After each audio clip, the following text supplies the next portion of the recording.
ती इमारत बांधायला, त्या इमारतीमध्ये खाली ग्राउंड फ्लोअरला बेसमेंटमध्ये एक बॉम्बस्फोट झालाय. त्या इमारतीवरती एक छोटं विमान, परंतु एक विमान आदळलेलं आहे. आजही ती ताठमानेने उभी आहे इमारत. एम्पायर स्टेट बिल्डिंग किती वर्षात बांधली? 14 महिन्यात. 14 महिन्यात बांधलेली इमारत आहे ती. 14 महिन्यात 1800 साली बांधलेल्या इमारतीला आजही काही होत नाही. त्यांनी बांधलेले ब्रिजेस बघा, त्यांनी बांधलेले फ्लायओव्हर्स बघा. आज ब्रिटिशांच्या काळामध्ये जे फ्लायओव्हर्स बांधले गेले, जे ब्रिजेस बांधले गेले, आपल्याला इंग्लंडवरनं आजही पत्र येतात बरं का. म्हणजे काय प्रकारची सिस्टीम असेल विचार करा. पत्र काय येतात, आम्ही असा असा इथे हा ब्रिज बांधला होता. अशा अनेक ब्रिज बद्दल आलेत ना त्यांची पत्र महाराष्ट्र सरकारला, असा इतरही सरकारना आलेत. असा ब्रिज बांधला होता, त्याची 100 वर्षाची आमची गॅरंटी संपलेली आहे. आता तो तुम्ही बघा. 1947 साली ब्रिटिश गेले. 1947 साली. त्याच्या अगोदर 150 वर्ष त्यांनी राज्य केलं. त्यावेळेला बांधलेले ब्रिजेस आहेत. काय गरज आहे हो त्यांना सांगायची?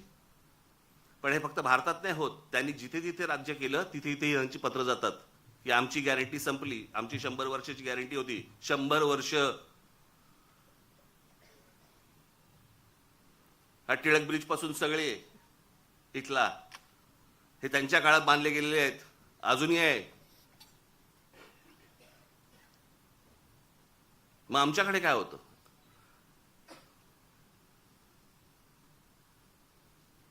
आमच्या रस्त्याला का खड्डे पडतात?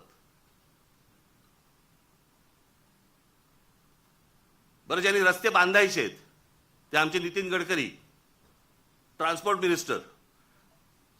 म्हणजे पेट्रोलमध्ये इथेनॉल घातलं पाहिजे, मग ती गाडी कशी चालेल? आणि अरे पेट्रोलियम मंत्री बोलेल ना त्याच्यावरती. पेट्रोलियम मंत्री ब्र काढत नाही त्याच्याबद्दल, इथेनॉल बद्दल आणि पेट्रोल बद्दल.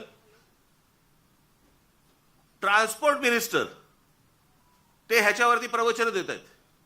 काय बोलायचं? मग कोणाचं काम कोण करतंय, काय चाललंय देशामध्ये, काही थांगपत्ताच नाही. आणि सगळे निगरगट्ट झालेले आहेत. परवा दिवशीच मी एका पत्रकाराला बोललो, म्हटलं चायला, म्हटलं असं झालेलं आहे, म्हटलं सरकारला परसाकडे साफ होते, आपणच कुंथत बसलोय. आपल्यालाच त्या सगळ्या गोष्टींचं वाईट वाटतं. हे काय चाललंय? झाडाच्या झाडं काढली जात आहेत, जंगलाच्या जंगलं उद्ध्वस्त होत आहेत. लोकांना राग येत नाही,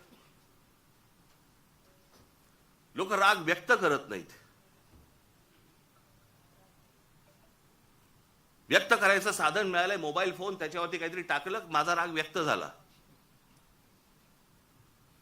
तो राग मतदानामध्ये पण दिसत नाही. नेमकं हवंय काय आपल्याला? आपण नेमकं पुढच्या पिढ्यांसाठी आपण काय घडवून ठेवणार आहोत, काय करून ठेवणार आहोत? मला कोणाची सत्ता आहे, कोणाची सत्ता नाही, मला ह्याच्याशी कर्तव्य नाहीये. आज भारतीय जनता पक्ष सरकार आहे, चांगलं काम करावं. वाईट केलं बोलणार आम्ही, परंतु सगळेजण मस्तीत आहेत. त्यांच्या देशीचा एक आमदार, त्याला विचारलं काय चाललंय, म्हणे काल म्हणे झाड पडलं ना ते, त्याच्यात एक माणूस गेला, ते त्याच्यावरती चर्चा झाली. आज तो ते गटारातला जो मुलगा पडला त्याच्यावरती चर्चा झाली आणि हसतायत. भावना शून्य. आणि भावना शून्य एवढ्यासाठीच कारण तुम्हाला किंमत नाही. आमच्याकडे काय चालू आहे? आमच्याकडे शहरं कशी वाढतायत, शहरं कशी मोठी होत आहेत, आमच्या पुढच्या पिढ्यांसाठी आम्ही काय करून ठेवतोय, कसली चिंता नाही, कसलं काही नाही, विचार नाही. खासदार फोडता येतोय का? आमदार फोडता येतोय का? नगरसेवक फोडता येतोय का? आमची सत्ता टिकतेय का? याच्यावरती फक्त आमच्याकडे महाराष्ट्रात चर्चा सुरू आहे.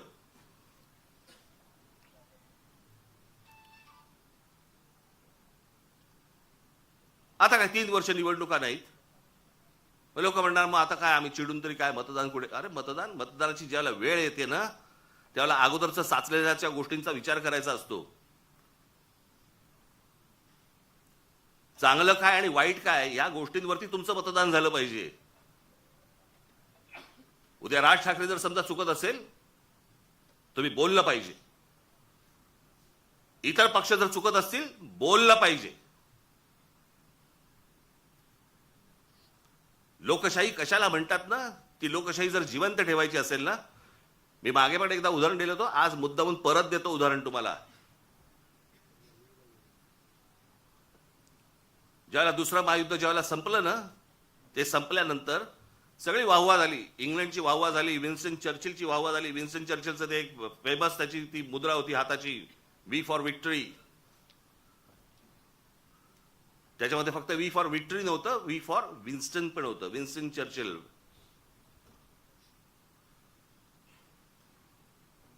पण वी फॉर विक्टरी हा खास संदेश होता त्याच्यात. आणि जगामध्ये प्रचंड की विन्स्टन चर्चिलने या सगळ्या गोष्टी केल्या. 8 महिन्यांनी निवडणुका झाल्या आणि 8 महिन्यांनी निवडणुका झाल्यानंतर विन्स्टन चर्चिल आणि त्यांचा पक्ष हरला. इंग्लंडमध्ये विन्स्टन चर्चिल आणि त्यांचा पक्ष हरला. ज्याच्या नावावरती दुसरं महायुद्ध जिंकून दिल्याची गोष्ट होती, तो 8 महिन्यानंतर निवडणुकीमध्ये हरला. पत्रकारांनी ज्यावेळेला लोकांना प्रश्न विचारले की या माणसाने असं एवढं युद्ध जिंकून दिलं, एवढी तुम्ही वाहवा केली, एवढं त्याला डोक्यावरती घेतलं आणि निवडणुकीला तो हरला कसा काय? सरसकट लोकांनी दिलेलं उत्तर होतं, युद्ध काळामध्ये तो योग्य होता, शांततेच्या काळात नाही. हे समजायला अक्कल लागते. याला समजायला, याला लोकशाही म्हणतात. चांगल्या गोष्टींसाठी काय असू शकतं, वाईट गोष्टींसाठी काय असू शकतं, चांगल्या गोष्टीत कोण काम करू शकतं, हे समजणारा समाज लागतो. मी नेहमी सांगतो ना की नुसतं शिक्षण घेऊन उपयोगाचा नसतो, शिक्षित असून उपयोगाचा नाही, माणूस सुज्ञ असावा लागतो.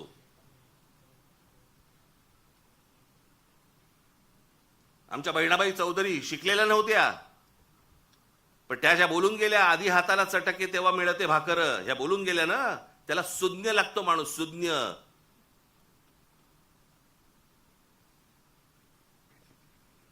आणि ज्या देशामधला समाज सुज्ञ असतो त्या देशामध्येच प्रगती घडते. काय योग्य काय अयोग्य हे कळणं, नाही तर आम्ही आपल्या सकाळी उठायचं, कामावर जायचं, तेही जातात कामावर.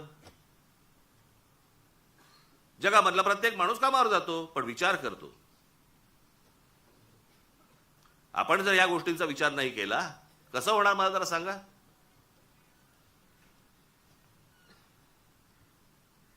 आज खरं तर मुख्यमंत्र्यांनी ही गोष्ट सांगायला पाहिजे होती की बाबा मी त्याच्यामध्ये लक्ष घालतो आणि ज्यांनी चुका केल्या असतील त्यांच्यावरती मी इन्क्वायरी लावतो.